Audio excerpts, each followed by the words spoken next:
जय माता दी दोस्तों। दोस्तों, सुनफा योग चंद्रमा के द्वारा बनने वाला एक शुभ योग। इस योग की व्याख्या शास्त्रों में बहुत अच्छी कही गई है। कहा गया है कि अगर ये योग होता है तो जातक के पास धन धान की कमी नहीं होती है, पैसा वो अपनी मेहनत से बहुत ज्यादा अर्जित करता है। तो पहले हम ये समझते हैं कि इस योग को इतना महत्व दिया क्यों है। देखिए, सभी ग्रहों में सबसे ज्यादा मतलब परेशान करने वाला ग्रह चंद्रमा है। अगर वो अकेला होता है तो वो एक कहावत सुनी है ना कि खाली दिमाग शैतान का घर। अगर चंद्रमा अकेला होता है तो उसे कैम ध्रुव दोष भी कहा गया है, जिसके ऊपर मैंने ऑलरेडी वीडियो बनाया है। चंद्रमा को किसी ना किसी की मदद की जरूरत रहती है, साथ की जरूरत रहती है। कोई उसके साथ है तो उसके मन को, चंद्रमा मन का कारक है, मन को ताकत मिलती है, मन को बल मिलता है, मन मजबूत रहता है। वरना खाली दिमाग शैतान का घर, नो डाउट, ये चंद्रमा के ऊपर फलित होता है। तो सुनफा योग क्या होता है? सुनफा योग में चंद्रमा से दूसरे भाव में, सेकंड हाउस में, सूर्य को छोड़कर कोई भी ग्रह है और यदि वह शुभ ग्रह है तो और भी ज्यादा उस योग की शुभता बढ़ जाती है। वरना सूर्य, चंद्र, सूर्य, मंगल, बुध, गुरु, शुक्र, शनि कोई भी हो सकता है।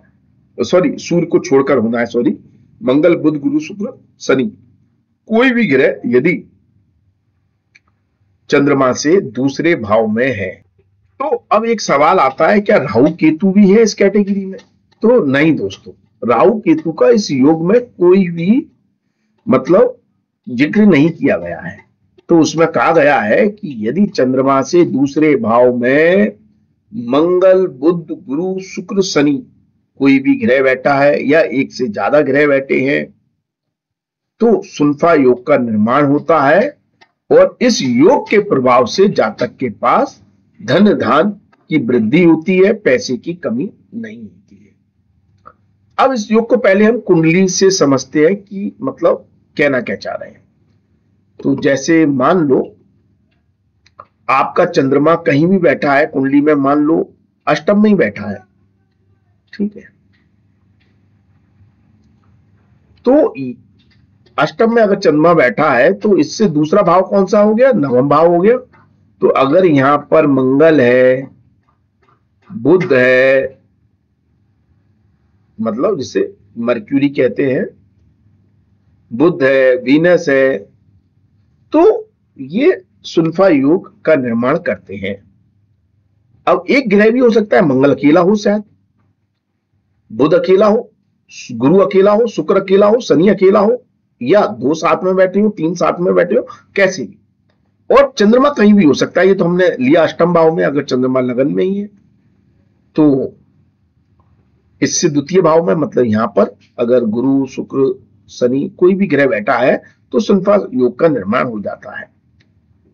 अब सवाल ये उठता है कि जो मंगल अष्टम में बैठा है उस सुनफा योग और मंगल लगन में बैठा है उस सुनफा योग में कोई अंतर है? तो नहीं। सॉरी, मंगल कह रहा हूं, चंद्रमा। चंद्रमा कहीं भी बैठा हो कुंडली में, कहीं भी बैठा हो, छठे में, आठवीं में, 12वीं में या त्रिक में, त्रिकोण में, केंद्र में, कहीं भी बैठा हो चंद्रमा, और वो सुनफा योग का निर्माण कर रहा है, तो उसकी स्ट्रेंथ इस बात पर निर्भर नहीं है कि चंद्रमा कहां बैठा है, क्योंकि ये योग जो देखा जा रहा है चंद्रमा से देखा जा रहा है। तो जब आप चंद्रमा लगन कुंडली में कहीं भी बैठा हो, लेकिन जब चंद्रमा को आप लगन बना लोगे, चंद्रमा को जब आप घुमा दोगे, लगन में लेकर आ जाओगे, तो दूसरे ग्रह उसके दूसरे भाव में होंगे। तो मतलब डायरेक्टली ये चंद्रमा से देखा जा रहा है, ठीक है। तो चंद्रमा कहां बैठा है इससे मैटर नहीं करता है।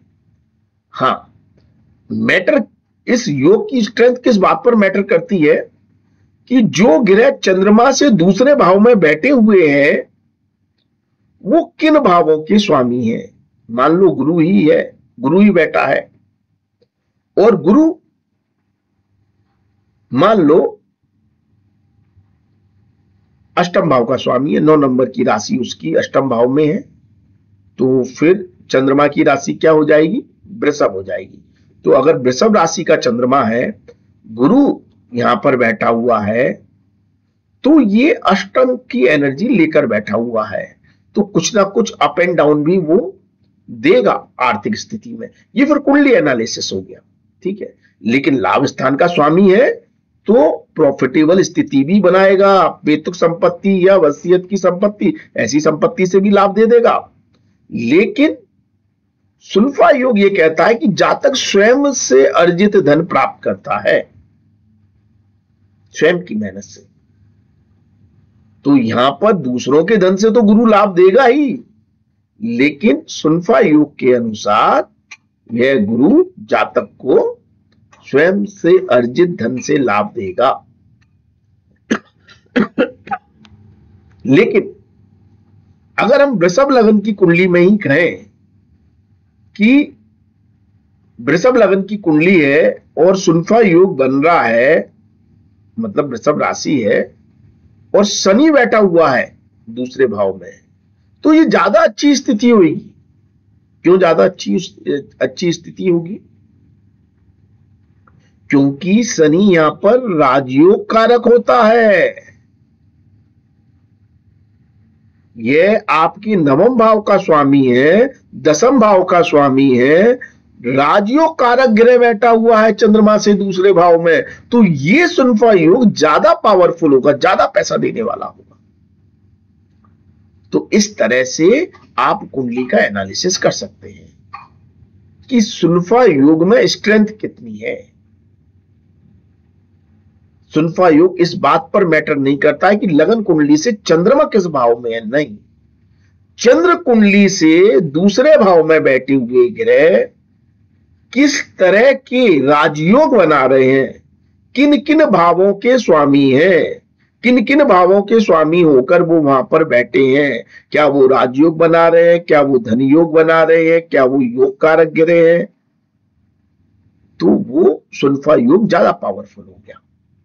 और यदि दूसरे भाव में बैठे हुए ग्रह यदि त्रिक भाव के स्वामी हैं, वह स्थान के स्वामी है, तो उस योग में उतनी स्ट्रेंथ नहीं रही, वो कुछ प्रॉब्लम भी देगा पैसे में, मतलब पैसा कमाने में थोड़ी डिफिकल्टियां भी आएंगी, इतना आसान नहीं होगा, वो कुंडली के योग हो गए, ठीक है।